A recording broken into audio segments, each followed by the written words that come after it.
Welcome to Teaching Fellows Revealed, where we go behind the scenes, so to speak, into the hearts and minds of our guests, current ACE Teaching Fellows. I'm your host, Joe DeCipio. Thanks for being with us today. We're hoping this listen will inspire, inform, and maybe even entertain. Quick backstory. The ACE Teaching Fellows program is a rockstar Master of Education that seeks to develop cohorts of highly motivated and committed educators to meet the needs of our country's most underserved K-12 Catholic schools. But it's not for the faint of heart. What would make recent college graduates leave family, friends, and financial security for the unknown, uncommon, untold world of teaching, community, and spirituality? Today, we'll find out. I'm here with 10 Alliance for Catholic Education teaching fellows who chose to do just that. In each of our 30-plus community sites, we have two different cohorts, some in the first year of their service and some in their final year, providing mentorship, enthusiasm, and continuity along the journey. Thank you all in advance for sharing your, to be honest, thoughts. You're the ones walking this path, so we can't wait to hear from you. I bet the people listening at home right now are a little bit curious about what life at ACE really looks like. So we're really grateful for you guys spending a little bit of time here today with us.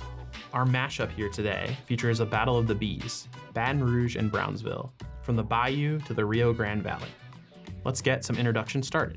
Let's start with you guys, the members of our community that reside in Plaquemine, Louisiana, and serve in the Diocese of Baton Rouge.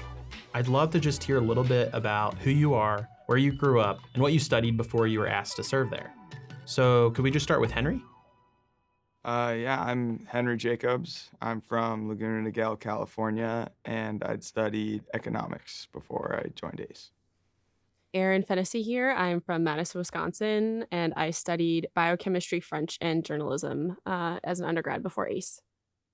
Yeah, my name is Sydney Brown. I'm from Ogden, Utah, and I studied psychology and sociology before ACE. I'm Lauren Conley. Before ACE, I studied biochemistry and English. And I'm Patrick Ryan. I'm from Billerica, Massachusetts, and before ACE, I studied mechanical engineering. Great, thanks. Next up, we're going to talk to our community located in the southernmost region of the beautiful state of Texas, our Brownsville community. I'd love to just kick it around the table, starting with Aiden, and we'll go clockwise from there.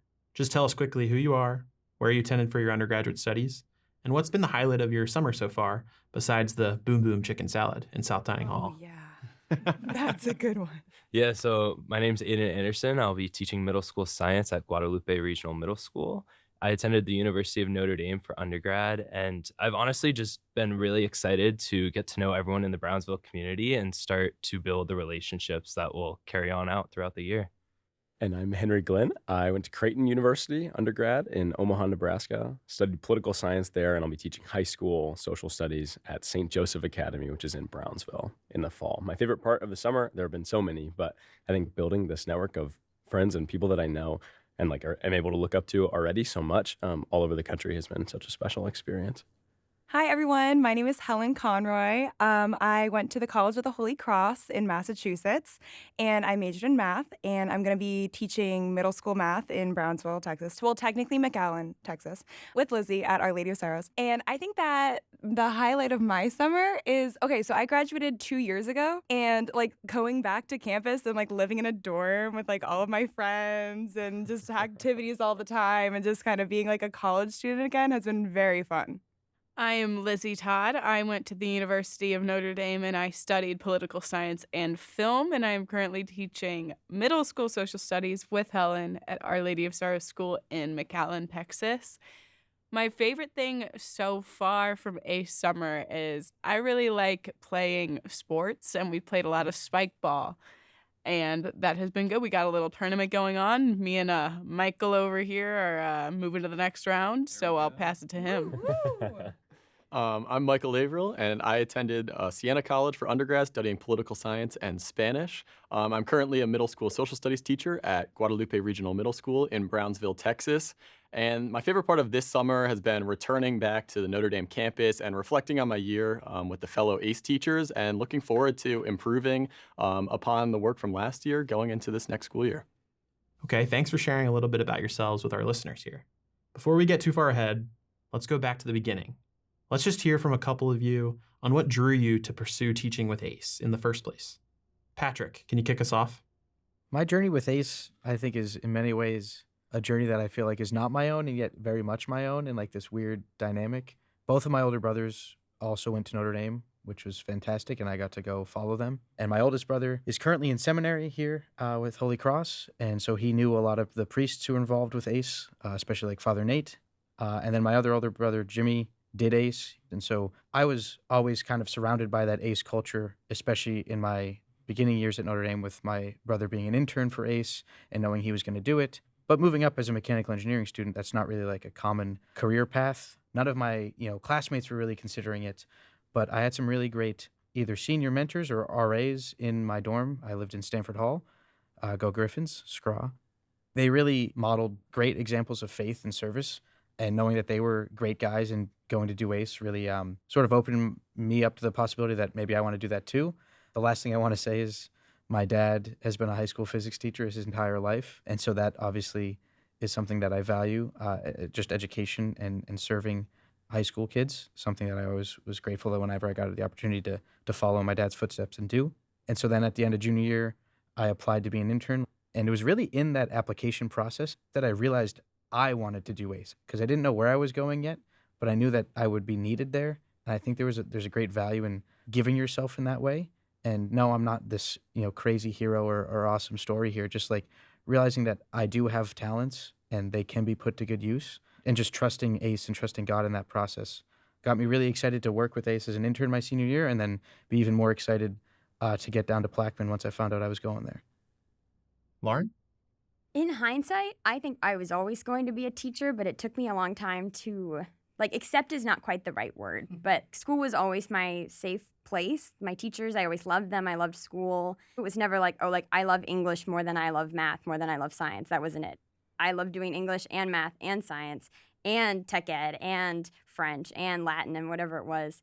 And I had always been taught, I think by my parents and maybe by my teachers sort of implicitly, that the best thing you can do with a good education is get some kind of terminal degree. You need to be a doctor, you need to be a lawyer, you need to be a professor with a PhD, something like that. And I think that was not ever something I really wanted, but it was something I felt like I had to pursue. So through my junior year of college, I was studying for the MCAT. I was fully prepared to go to med school, but feeling terrible about it. And I think a lot of it was over that COVID summer when we were home with nothing else to do.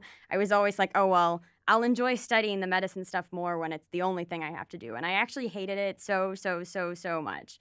And I hated being alone with it. I hated the kind of bookishness of the work and the lack of connection with other people. And my favorite things in college were always being with other people. So being at mass with people. When I was an RA my senior year, my rounds used to take me so long that it would be time to start the next round by the time I finished the first. And so I think it was mentors I had and people I encountered in college at Notre Dame that helped me to see teaching not as a step down from the best thing I could do, but maybe in fact the better thing that I could be doing with the skills that I had by being there with students the way that people had been there with me.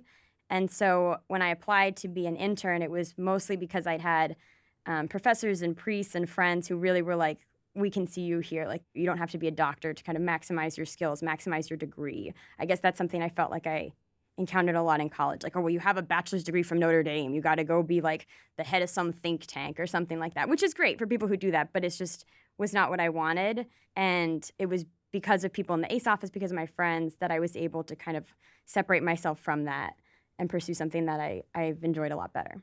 Yeah. Erin?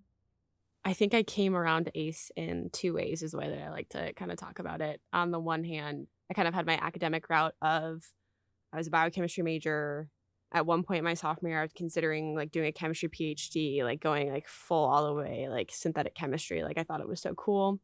And then the pandemic hit. And right before the pandemic hit, I had picked up a journalism minor, and my journalism mentor had been trying to get me to look at science journalism. And I was like, no, I want to look at other fields, other things to report on, science. But then the entire journalism field had to pivot to covering science.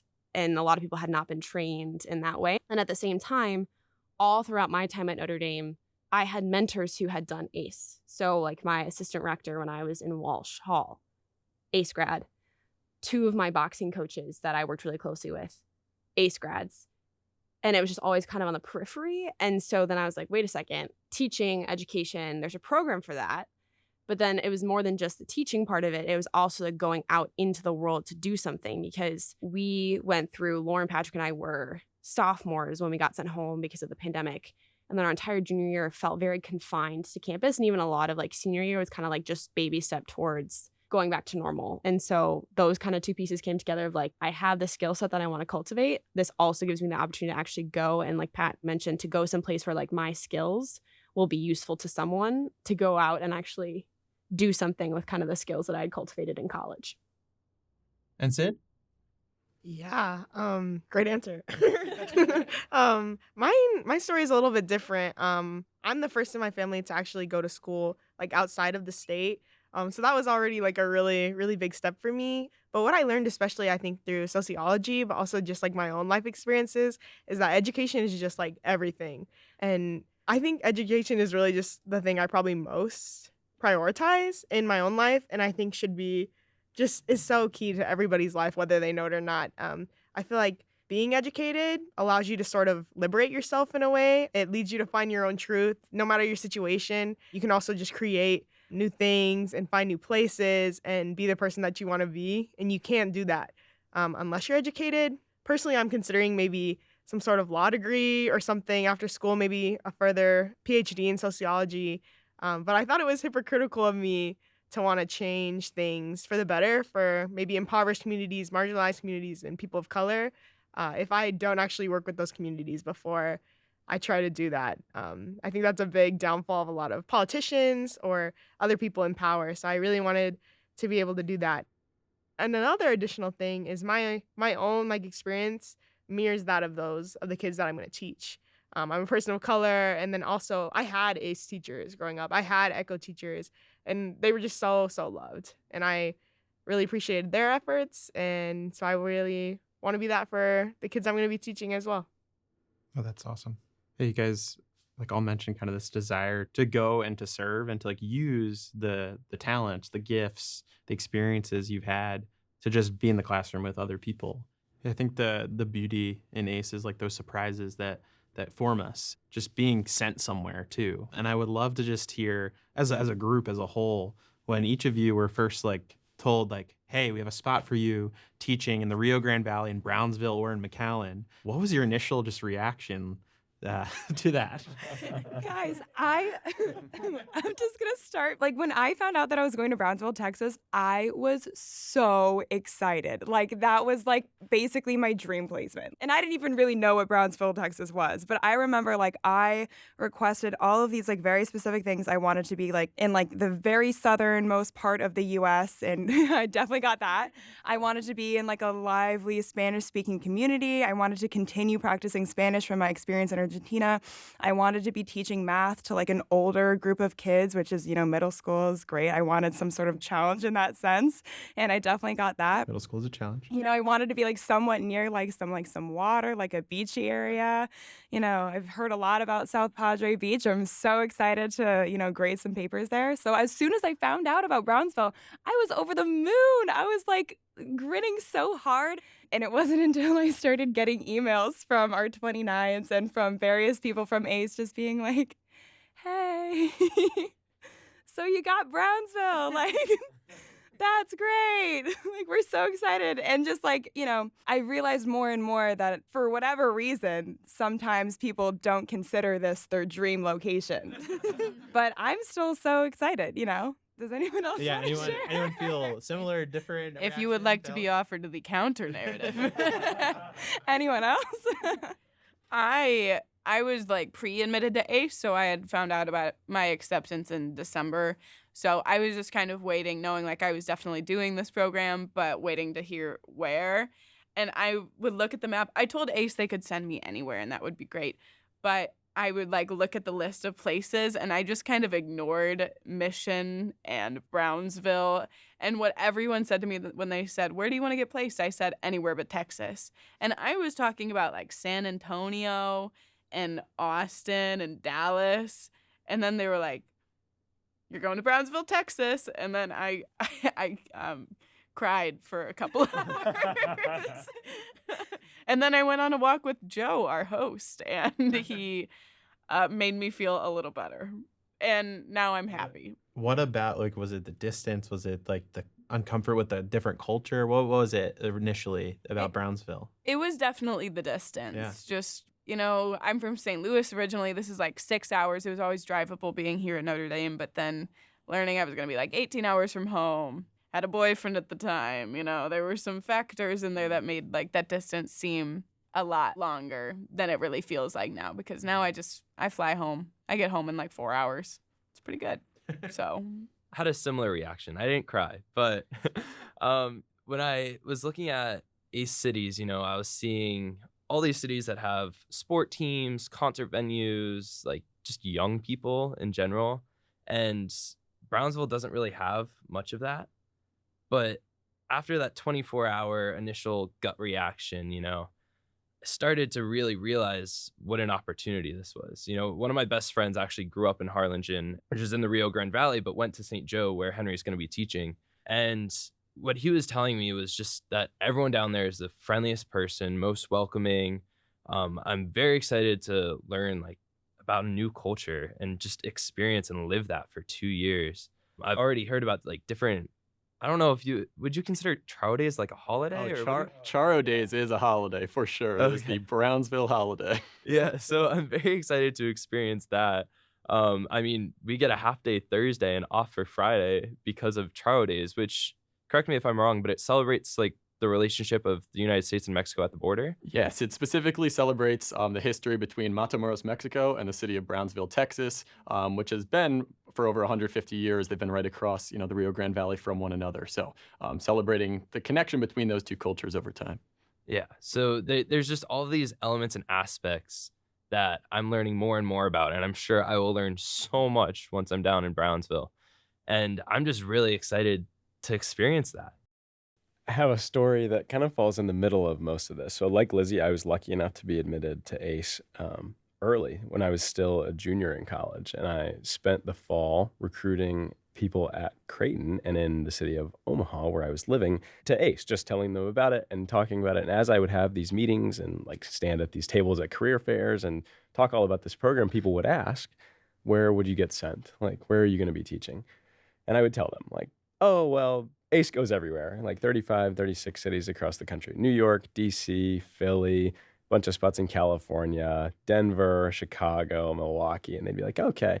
And then sometimes if they like kept asking, I'd be like, and even like Brownsville, Texas. Never once did I even look up what or where Brownsville, Texas is. And I was super excited for ACE and was really ready to find out my placement. And I was on the phone with Tyus Welter. It was like the most awkward phone conversation we'd had. He had something to tell me and I knew he had something to tell me and I was kind of waiting. And he goes, so, hey man, have you ever you ever been to Mexico? I go, no. And he goes, well, we got you about as close as we could. Welcome to Brownsville. And that day, I think was like 98 days ago, because I hung up the phone with Tyus, re-downloaded Duolingo and started like a daily Spanish thing. And every day I check on it and I think back, and literally for 99 days in a row, I've gotten more excited about going to Brownsville. It's been wonderful. Everything I've heard, but then being here with Michael and Lizzie this summer, I'm so excited to have our 28s back this weekend. They're graduating. Like, I'm so pumped to be with them. Seems like a magical place, and I really can't express my gratitude enough for being able to go there with this group of 5. It's going to be very special. And similar to Henry, I was also an ambassador at my college, at Siena College. And when you have that experience of knowing that you're going to be in the program for almost a year, it's very interesting when it gets narrowed down from 35 different potential cities to just one. However, I did actually want to go to Brownsville. It was one of my top choices. And that's because when I was in undergrad, I was studying political science and Spanish. And I was very interested specifically surrounding the topic of immigration. And I knew that ACE had this opportunity to live basically right on the border. Guadalupe Regional Middle School is about 3 miles away from Mexico. So knowing that fact, I did ask for to be either in Texas or Arizona, wanting to be in a Spanish-speaking community, wanting to learn more about kind of our immigration systems in the United States. And obviously, as a first-year teacher, most of my emphasis went there. But this year, being in Brownsville, it showed me that it is the right placement for me. We were able to connect with a couple of young Jesuit priests who work in the Rio Grande Valley. And on a weekly basis, they have mass for detained migrant youth that live on the Brownsville side of the border and will attend their masses at their church that we were able to go to a couple of times. I also had the opportunity right before Christmas to go with them to Reynosa, Mexico, right across the border from McAllen and to actually go into some of the migrant camps, especially at a time when it was very tense at the border with a lot of people coming and waiting for the Title 42 policy to be lifted.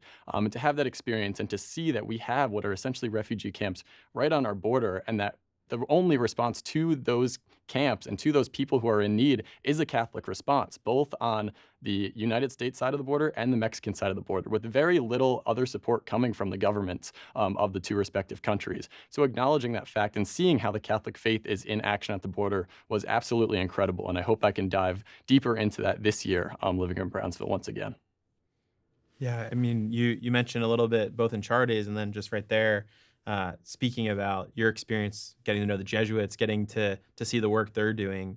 I would love to just hear a little bit more, especially from Lizzie and Michael. How does like living this kind of cross-cultural, cross-national community influence your time in ACE? And how's that is a unique experience, and how do you see it being unique to your peers?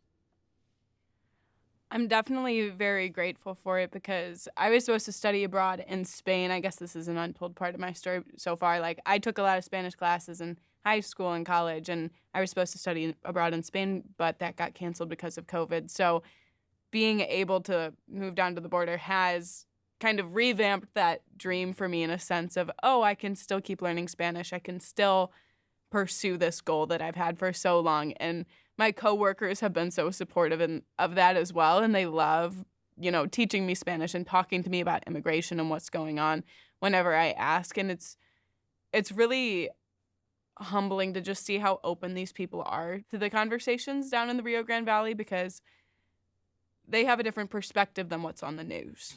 And they want to share that with the people who come down and they visit them. So that has been one of the greatest cultural experiences that I've had and probably will ever have, just having 2 years to be somewhere that I would never have been out of my own accord.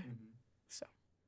Yeah, Brownsville, Texas has been in the national news about 3 times in the past 6 months, and pretty much all of the stories that were run were negative. And what that experience has shown me, and having people text me and message me about what is going on there, but then actually living on a day-to-day basis in this vibrant, beautiful community with, like Aiden and Lizzie both said, some of the kindest people you can ever meet, it gives you a completely different perspective on what it means to be living at the border. Because for all of our students, Mexico is not some far-off place. Mexico is where their grandparents are for when they go to Mass on the weekends with them. Mexico is where, their cousins live that they go and visit during the summer months. So seeing them and their connection to that place as what they really define, for most of them, as home, completely changes your perspective. At Guadalupe Regional Middle School, we do have a few students who live in Mexico and come across the border each and every day just in order to attend our school. And we have just many students who visit Mexico on the weekends. So being able to live in this place that is international, but see how it really plays out, that people cross the border each and every day for work, for school, to see family, and just kind of living in that reality and acknowledging that it's a beautiful mix of cultures in this place, and that the United States is more than just, the Midwest and the Northeast. The United States is also South Texas. And it's also been really cool to just kind of get to adopt some of that love that my students have for Mexico as well. Michael and I are actually in a unique position, too, of teaching Texas history, where it's a lot about the conflict between Texas and Mexico. And we have to teach about that, like with respect to our students' identity, and getting to have really great conversations about that we didn't expect to have, and then we were having, and we got to navigate them together, and that was great. And one of my favorite memories was when the World Cup was, I can't believe that was the World Cup. Yeah, in November. Yeah, it was happening in November.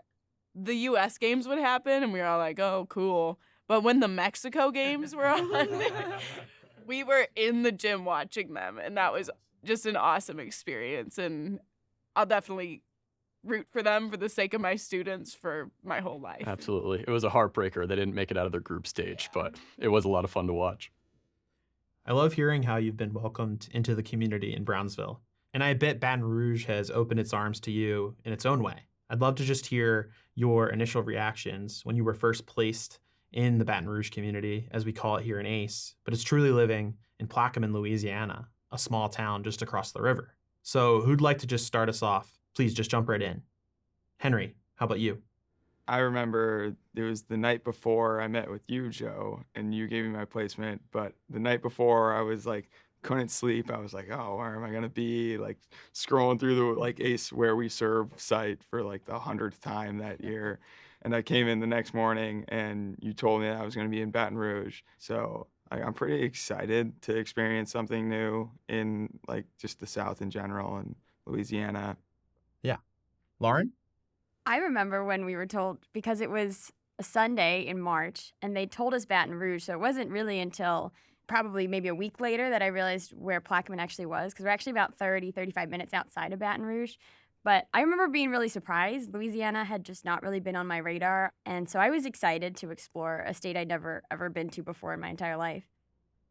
Aaron? I think I was one of the last people in our cohort to find out. And then I actually ran into Lauren in the ACE building, and we were like, oh, we're going together. But yeah, really excited to go back down south. I served for a summer in Georgia, and I think it's been a really big blessing to be serving down there. Sid? Yeah, I guess for me, I don't know. You guys remembered so well what day it was. I don't remember what day it was. I remember I was super excited when I heard Baton Rouge because I have an uncle who lives there actually, and my dad was born there. So it feels a little bit like going back to my roots that I have never really been able to explore. So really, really excited. Yeah, it's exciting. And wait until you get there, because for those second years, I'm guessing food might be one of Louisiana's love languages. So I'm from Massachusetts, nowhere near Cajun culture. But my mom has had to cook for 4 boys and 1 girl, which means making a lot of food in like large quantities, especially when you have 3 high school boys at once. And so she would attempt to make jambalaya. And if you're wondering, my mother is fantastic. She's a great cook and loves to bake, but she is Irish and Italian. So I would say that it's not really her main focus. So I've had jambalaya before, but then you come down to Louisiana and it's just filled with spices and fantastic. At sporting events, it's great. Baseball games, some of the dads would be out in the back with the massive pot, and afterwards just scoop, spoonfuls and spoonfuls of jambalaya into a tray for you, and you're like, thanks, that's going to feed me for the next few days. Gotta love the po' boys as well. Got to have an alligator sausage po' boy one time, which was a fantastic treat at Jazz Fest, actually, when we went as a community. I think we also have to mention our first, and actually Patrick and I's only crawfish boil of the year, which was hosted by, it was a end of school year crawfish boil, hosted by, I guess it was like family members of some students, but it was at someone's house and we had to travel to it a little bit of a ways. And I remember the day of the crawfish boil, the number of teachers in my school who came up to me and were like, are you going? Have you had crawfish? Because it was at that point fairly widely known. I hadn't had a crawfish yet. And something that you're supposed to do when you eat a crawfish is you break off, you eat the tail, you eat the meat and the claws, and then if you're really feeling brave, you're supposed to suck the head. Or do they say suck the neck? But you suck the juices out of the head, and it's supposed to be really spicy in a crawfish boil. And so I had teachers coming up to me all day, and I remember our school secretary coming and going, are you going to suck the head? Suck the head of the crawfish? And they're jumping up and down, they're so excited, and we get there, and they sat us down, and they're like, we're going to give you a lesson on how to eat it. And it was so fun and so loving to be welcomed into something that kind of has the stereotypical association with that state and see it from their perspective and really get it kind of authentically. I also think then was that from a different crawfish boil that we had like a bag or 2 of crawfish? Same crawfish boil. It was the same crawfish boil, yeah. Yeah, a lot of, even with like the tray of jambalaya that Patrick mentioned, like it's like someone comes home from a sporting event with a tray of jambalaya and you're not cooking for the next like 3 days. It's so great. Was it good? Very good. That's fantastic. We were told we got a mild version, though. There's apparently much spicier ones exist. Did you think it was spicy? Not really. It sounds like food was one of the ways that you guys got to know the school community, the local community, the Cajun culture. I think that's sometimes you try things that are new that maybe you wouldn't have tried anyway. Speaking of new experiences, some of you rattled off a couple of different things you studied as undergraduates. And I didn't hear anyone who studied education or had the experience of teaching before ACE. I know that you all just started your practicum experience, the opportunity to step into a summer school classroom here in South Bend. What's it been like for you stepping into the classroom for the first time? Practicum has been pretty interesting for me. I've never student taught before or anything like that. A couple of my cohort members have. So yeah, being the first time leading a classroom and taking care of classroom management issues, it kind of felt like I was thrown into the fire a little bit on that one, but I've definitely learned a lot over these short few weeks that we have had. So that's been good. Yeah, I still remember my first time trying to calm a group of 10-year-olds. It's a challenge. How about you, Patrick? I think one of my biggest challenges this past year of teaching, I mean, it's a broad thing, but time management, but specifically with the sense that for the first time in my life, my time and my effort wasn't really directed for myself. I mean, I was able to go to high school and go to college, and obviously I did activities that were part of groups or teams or did service projects. But for the most part, it was always doing something that ultimately the buck stopped with me, right? It was my grade or the team that I was a part of, that I was working for. But for the first time, I was now a teacher, and my efforts were to support my students in the classroom. And if I didn't get the work done the night before, my class suffered, not just me. And I think that extra pressure was really challenging to handle for the first time of like, oh, wow, like I want to be really good at this. Yes. All right, Aiden, how about you? Yeah, I think it was definitely like a little intimidating, but I was kind of still going off the adrenaline, when we were woken up by all the 29s at 6 a.m. in the morning. Wait, what happened? Tell us more about that. So 6 a.m. we all had our alarm set for like 6:15 or so, but then at like 5:55, all the 29s started coming out into the hallway and they started cheering and yelling and they're like, "Wake up, like it's practicum day." And then they decorated all of our doors with different like memes, and then they gave us like little first day of school gift bags and such. And then when we came down to the lobby, the entire lobby was covered with memes of everyone in the ACE 30 cohort. And then when we walked outside the front door, the sideways were chalked. Every ACE 29 was standing outside, cheering us on as we walked to the dining hall, giving us high fives. And that really just gave us a great jump start into the day. And that energy carried over into my first day of practicum, and it kind of helped settle the nerves because it is intimidating walking into a room with 20 sets of eyes on you. But then knowing that you have so much support behind you, especially when you return to campus, was something that was really special and comforting. Helen? The thing is that I'm like, I definitely stress out sometimes, but I feel like I stress out a little bit more when it comes to like the lesson planning and like the things that actually go on like before the class really starts, which I didn't realize there's a lot involved in that, So like by the time I actually show up to the classroom and I'm in front of the students, I'm like, it's go time. It's just time to teach, So like that part is the easy part.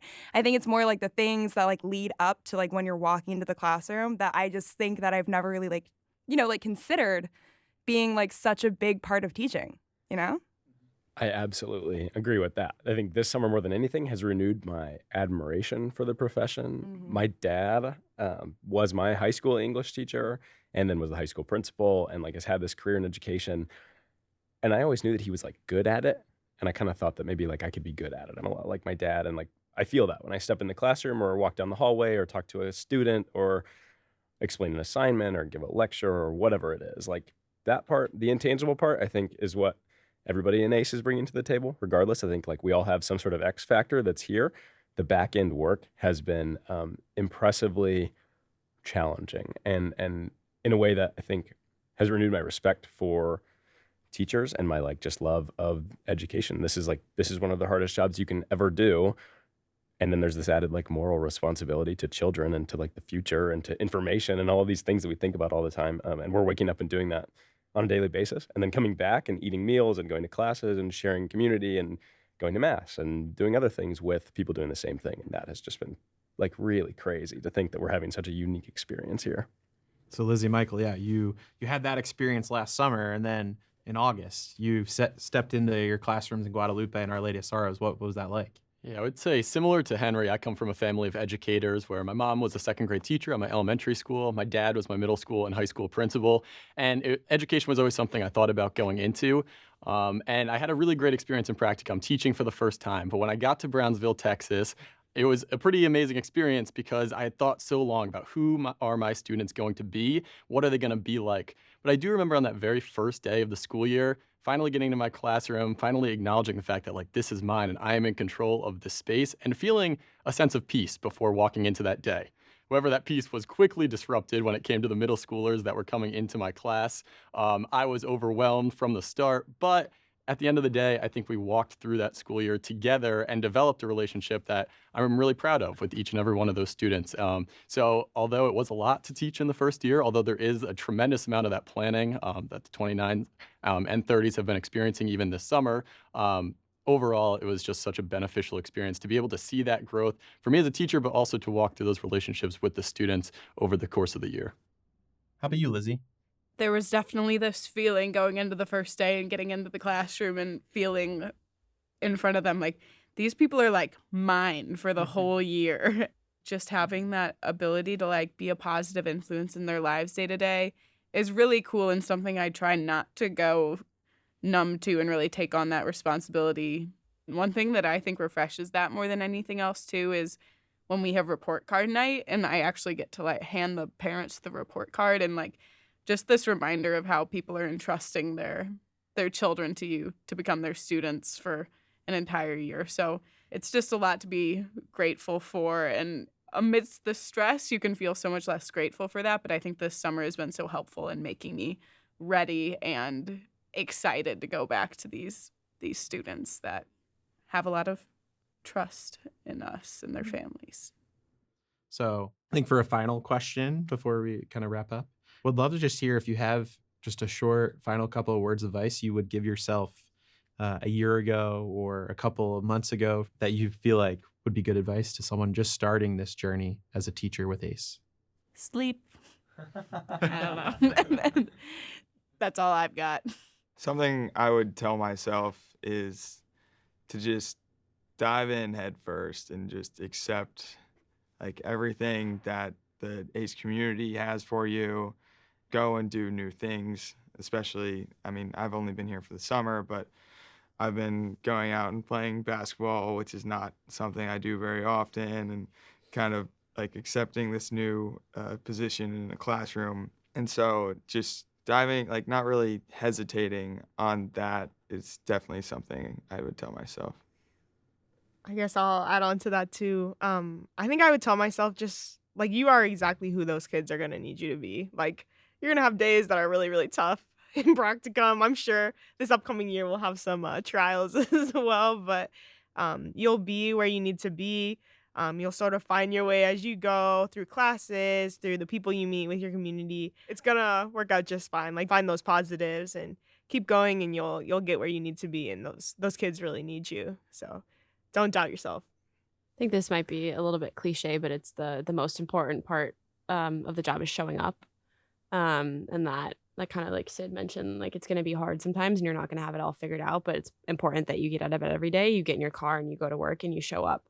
Kind of trusting that that you showing up and getting to know your students, like even in the little things, even if you're not, walking in with a groundbreaking lesson plan that's just going to like blow their minds and make them love science for forever. That's okay. And that just the fact that you are there and that you are present is enough and will just have to be enough on some days. I'm sure I'm not the first person to say this. I don't know who, said it, but ACE is really hard. And it's supposed to be hard because great things aren't easy. And ACE is a great thing.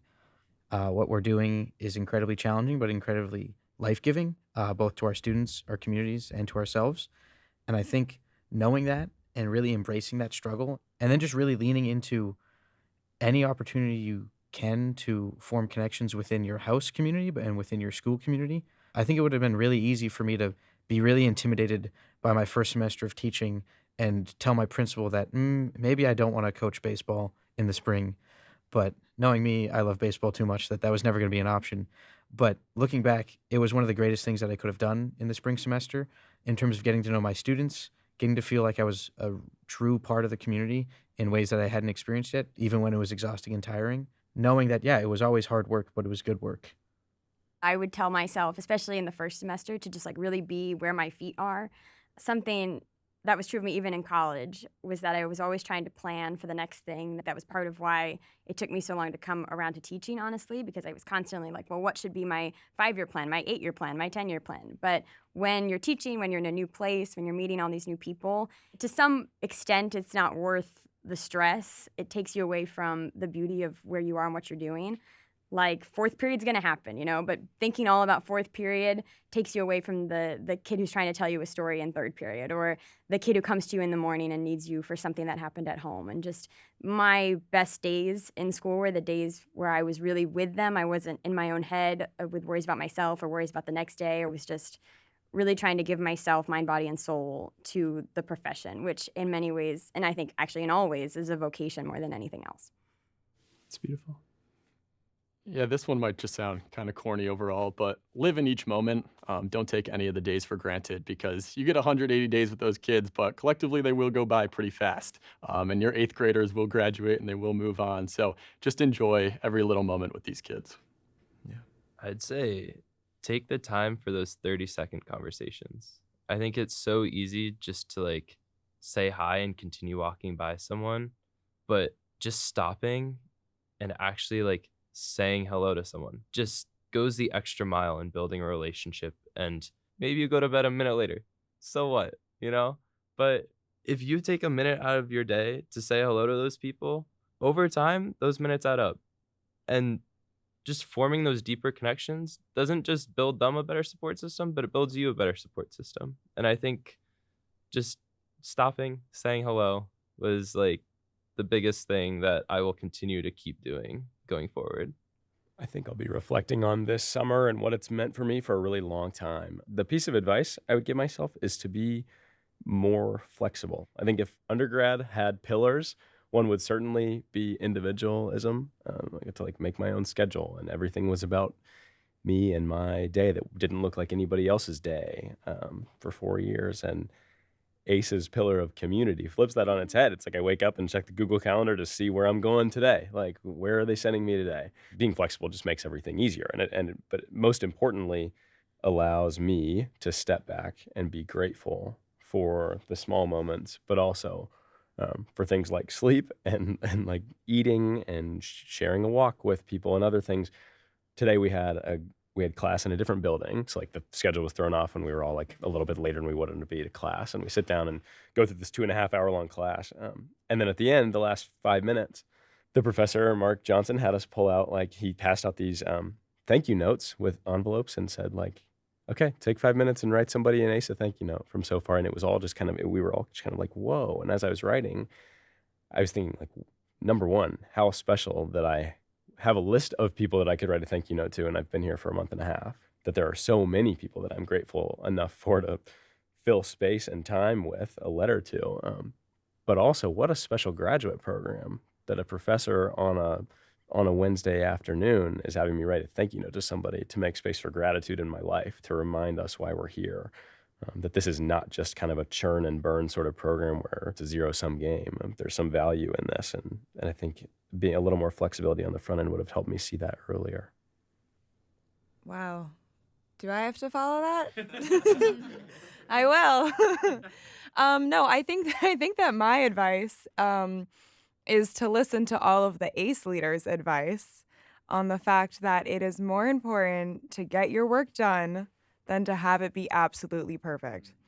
And this has been something that I have to remind myself every single day because, like most of the people in ACE, I'm a bit of a perfectionist, and I will stay up till the very, very, very late dawning hours of the night or into the morning, trying to make sure that my assignments are perfect, trying to make sure that my lesson plans are perfect, trying to make everything absolutely perfect for my students, for my professors, everything. And then, you realize pretty quickly that that's just not sustainable, right? If you can't really handle that for a 1 or 2 or 3 week stretch during the summer program, you definitely cannot handle doing that once the actual school year comes, let alone for the next 2 years of this program. It's something that's really hard to actually get yourself to do, but it's something that will make your life a lot better and better for your students and better for everyone, right? I thought of one more piece of advice that write things down. Looking back at it all, it's just kind of this amalgamation of a school year, and I wish that I had a bank of more isolated memories to look back because those are everywhere and I just can't remember everything. So I want to take heed of my own advice this year and write some more things down to get a good laugh when I need it. I love that. Well, thank you for your guys' time and thank you for your wisdom. I think this is really helpful for me and for everyone at home listening. to hear just your experiences so far, to hear the ups and downs, the laughs, and just those little moments that I think really add up to the amazing experience you guys have had so far, and really the hard work that you're putting in for the students that you're going to serve in Brownsville, in McAllen, in Baton Rouge, and in Plaquemine. So thank you for your time, and thanks for being with us today. Thanks, Joe. Thanks, Joe. Yeah, thank you so much. Appreciate it. Thank you.